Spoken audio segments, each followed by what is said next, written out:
Halo viewers, balik lagi dengan saya Chef Indra Gunawan di bakingworld.id. Kali ini saya akan memberikan tips bagaimana penyimpanan dry goods dan penyimpanan di kulkas. Sebelum lanjut ke video selanjutnya, jangan lupa klik subscribe, nyalakan lonceng untuk mendapatkan video-video selanjutnya. Dan jangan lupa follow IG-nya kita di @bakingworld.id. Oke, saya akan memberikan tips bagaimana cara penyimpanan dry goods dan refrigerator atau di dalam kulkas. Untuk yang refrigerator atau yang dalam kulkas itu ada 5 step penyimpanan di dalam kulkas.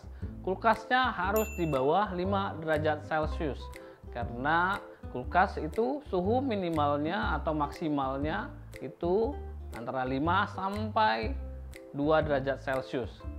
Oke, yang perlu diperhatikan adalah penyusunan antara barang-barang yang harus kita masukin ke dalam kulkas. Karena masing-masing barang mempunyai fungsinya masing-masing dan masing-masing barang punya smell atau bau yang berbeda-beda.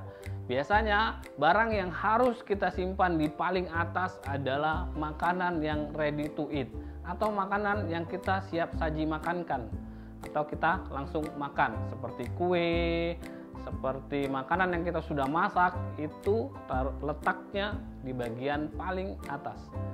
Yang kedua, yang kita letakkan di bagian shelving kedua paling atas adalah sayur-sayuran atau raw material yang sudah kita cuci seperti salad, sudah itu wortel atau timun yang sudah kita cuci itu di shelving yang nomor 2.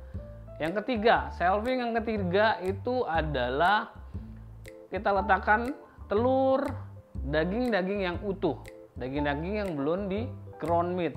Biasanya daging-daging ini belum kena proses atau belum sangat terkontaminasi.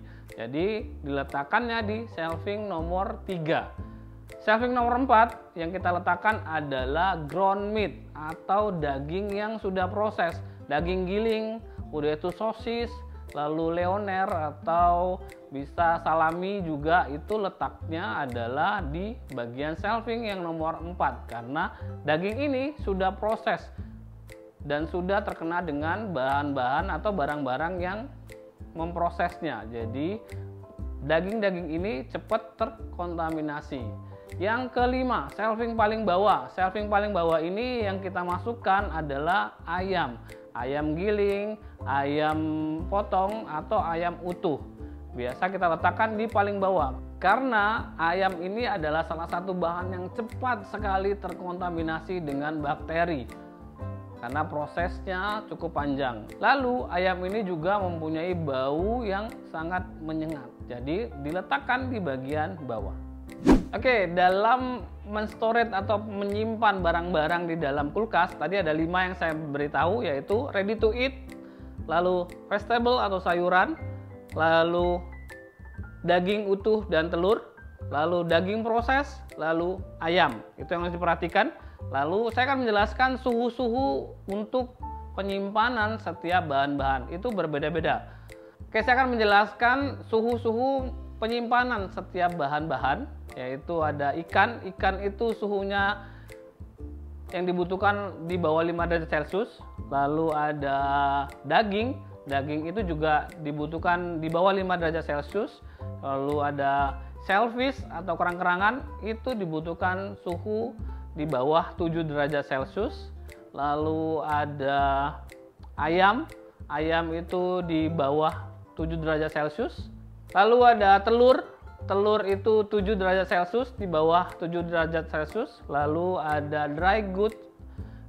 Dry goods ini bahan-bahan seperti kaleng-kalengan, udah itu saus-saus. Lalu bahan-bahan kering itu kita simpan di suhu 10 derajat Celcius sampai 21 derajat Celcius. Oke, saya langsung menjelaskan tentang penyimpanan dry goods atau barang-barang yang saya jelaskan, yaitu saus-sausan, kaleng-kalengan, lalu bahan-bahan yang kering. Cara penyimpanannya adalah antara suhu 10 derajat Celcius sampai 21 derajat Celcius. Tidak boleh terlalu dingin, tidak boleh terlalu panas. Hingga bahan-bahannya bisa lebih shelf life-nya lebih panjang. Cara penyimpanan shelving yang paling bawah adalah shelving yang isinya atau packagingnya itu berupa kaca. Karena kalau kita letakkan di shelving atas, takutnya ketika terjadi suatu gempa atau apapun akan lebih bahaya menjatuhkan ke kitanya. Jadi harus disimpan di bagian paling bawah. Lalu shelving yang kedua adalah kaleng-kalengan, can-canan.